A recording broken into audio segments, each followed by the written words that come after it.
Hello everyone, मैं तनिष आप सभी का स्वागत करता हूं आपके अपने यूट्यूब चैनल पे। आज की इस वीडियो में हम पढ़ने जा रहे हैं एंटीरियर पिट्यूटरी हार्मोन का part 1, introduction to pituitary gland. तो चलिए बिना टाइम वेस्ट किए शुरू करते हैं। Get set pharma. Pituitary gland, नाम से पता चल रहा है एक ग्लैंड है जिसका नाम पिट्यूटरी है। तो हम सबसे पहले देख लेते हैं कि ग्लैंड्स होते क्या हैं, ताकि हमें कंफ्यूजन ही ना रहे, क्योंकि बेसिक इन्फॉर्मेशन हमारे पास होगी तो आगे डाउट आने के चांसेस बहुत कम रहेंगे। तो ग्लैंड क्या होते हैं? A gland is an organ which produces and releases substances that perform a specific function in the body. Gland एक तरह के ऑर्गन्स होते हैं जो प्रोड्यूस और रिलीज करते हैं सब्सटेंसेस को, जो बॉडी में रिलीज होने के बाद एक स्पेसिफिक एक्शन परफॉर्म करते हैं। ठीक है, उन्हें ग्लैंड कहते हैं। और ये दो तरह के होते हैं, एंडोक्राइन ग्लैंड और एक्सोक्राइन ग्लैंड।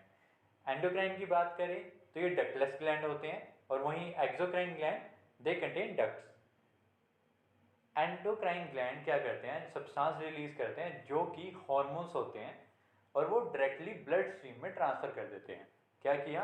हार्मोन्स को प्रोड्यूस किया और डायरेक्टली ट्रांसफर कर दिया कहाँ? ब्लड स्ट्रीम में।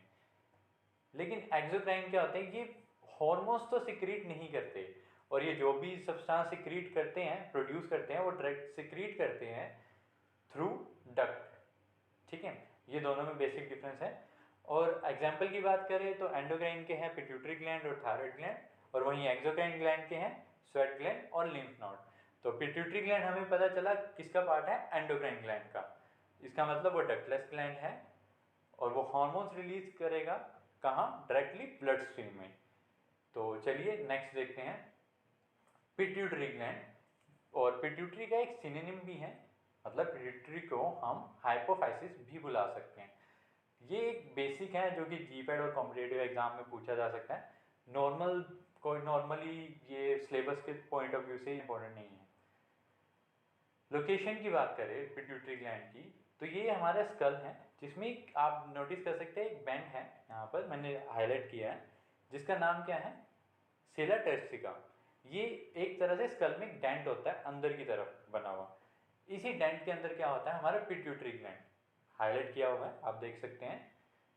अब पिट्यूटरी ग्लैंड की अगर प्रॉपर आपको थोड़ा इंट्रोडक्शन और ब्रीफ में दूं, तो पिट्यूटरी जिसे हम हाइपोफाइसिस भी कहते हैं, वो एक पी शेप्ड का एंडोक्राइन ग्लैंड होता है। पी शेप मतलब एक मटर का, जैसे एक मटर का दाने की जो शेप होती है वैसी P shape endocrine gland at the base of your brain, जिसका क्या नाम है? सीला टर्सिका। इसकी एक डिफाइन बन गई प्रॉपर लोकेशन की। नेक्स्ट इसका पॉइंट है, the pituitary gland is refer as the master gland. Pituitary gland को मास्टर ग्लैंड भी कहा जाता है। वो क्यों, ये देख लेते हैं। क्योंकि पिट्यूटरी ग्लैंड बॉडी में जितने भी हार्मोन सिक्रीट होते हैं, उनमें से मोर देन 75% पिट्यूटरी ग्लैंड ही प्रोड्यूस और रिलीज करता है। पहला रीजन।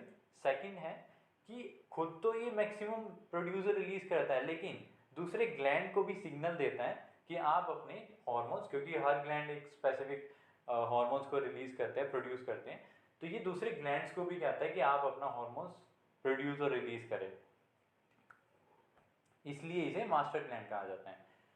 थर्ड पॉइंट है, the release of pituitary hormones is controlled by hypothalamus. मतलब जो पिट्यूटरी हार्मोन का रिलीज है वो कौन कंट्रोल करता है? हाइपोथैलेमस। इसीलिए हाइपोथैलेमस को मास्टर ऑफ मास्टर ग्लैंड भी कहा जाता है। क्यों? क्योंकि पिट्यूटरी ग्लैंड को हम क्या कहते हैं? Master gland. लेकिन पिट्यूटरी ग्लैंड को कंट्रोल कौन कर रहा है? हाइपोथैलेमस, इसीलिए मास्टर ऑफ मास्टर ग्लैंड। चलिए नेक्स्ट देखते हैं। अब हम बात करेंगे इसके स्ट्रक्चर की। तो अब मैं इस पर्टिकुलर सेक्शन को अगर मैं जूम इन करूं तो कुछ इस तरह का स्ट्रक्चर हमें दिखेगा, जो कि एक तरह से पी शेप्ड है, मतलब मटर के दाने की तरह है। अगर हम इस एरिया की बात करें तो ये हाइपोथैलेमस है, ठीक अबव द पिट्यूटरी ग्लैंड। क्योंकि पिट्यूटरी ग्लैंड को कौन कंट्रोल करता है? हाइपोथैलेमस, तो वो उसी के आसपास रहेगा, तो उसके एग्जैक्ट लोकेशन ठीक उसके ऊपर अबव। जो पिट्यूटरी ग्लैंड का ये पोर्शन है वो है एंटीरियर पिट्यूटरी।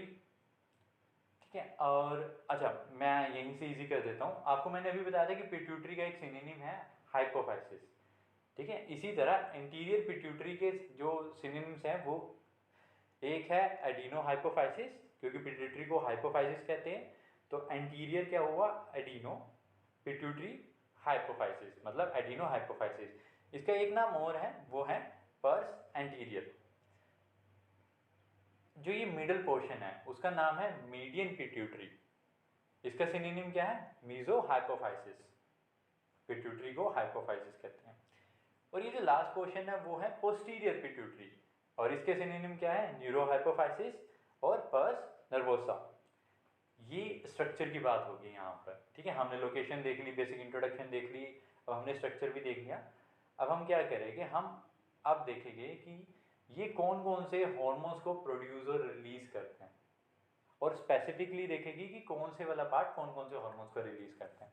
तो चलिए हम पोस्टीरियर से शुरू करते हैं। पहला है ऑक्सीटोसिन, और सेकंड है एडीएच, जिसे हम एंटी डाययूरेटिक हार्मोन भी कहते हैं, और उसका एक और सिनोनिम है, वो है वैसोप्रेसिन, ठीक है। तो पिट्यूटरी मीन दो ये हार्मोन रिलीज करता है। मीडियन की बात करें तो वो करता है एमएसएच, मेलेनोसाइट स्टिमुलेटिंग हार्मोन, मतलब ये एक ऐसा हार्मोन है जो मेलेनोसाइट को जाके स्टिमुलेट करेगा। अब हम बात करते हैं एंटीरियर पिट्यूटरी को। इसके जो हार्मोन्स हैं, जैसे मैंने बताया था कि मोर देन 75% रिलीज करते हैं, तो हमने यहाँ पर कुछ मोस्ट इंपॉर्टेंट रखे हैं यहाँ पर, जो कि आपके सिलेबस में भी है, और हमने और स्पेसिफिक करने के लिए उन्हें दो कैटेगरी में डिवाइड कर दिए हैं। फर्स्ट कैटेगरी है एसिडोफिल सेल्स, सेकंड है बेसोफिल सेल्स। और जो बेसोफिल सेल्स में हॉर्मोन्स आते हैं वो है एसीटीएच, एड्रीनोकार्टिकोट्रोपिक हार्मोन, सेकंड है FSH, follicle stimulating hormone, third है TSH, thyroid stimulating hormone, and fourth है एलएच, ल्यूटेनाइजिंग हार्मोन। ये चार आते हैं बेसोफिल सेल्स की कैटेगरी में। और एसिडोफिल सेल्स की कैटेगरी में बात करें तो एक आता है पीआरएल, जिसे हम प्रोलैक्टिन कहते हैं, और सेकंड है जीएच, ग्रोथ हार्मोन।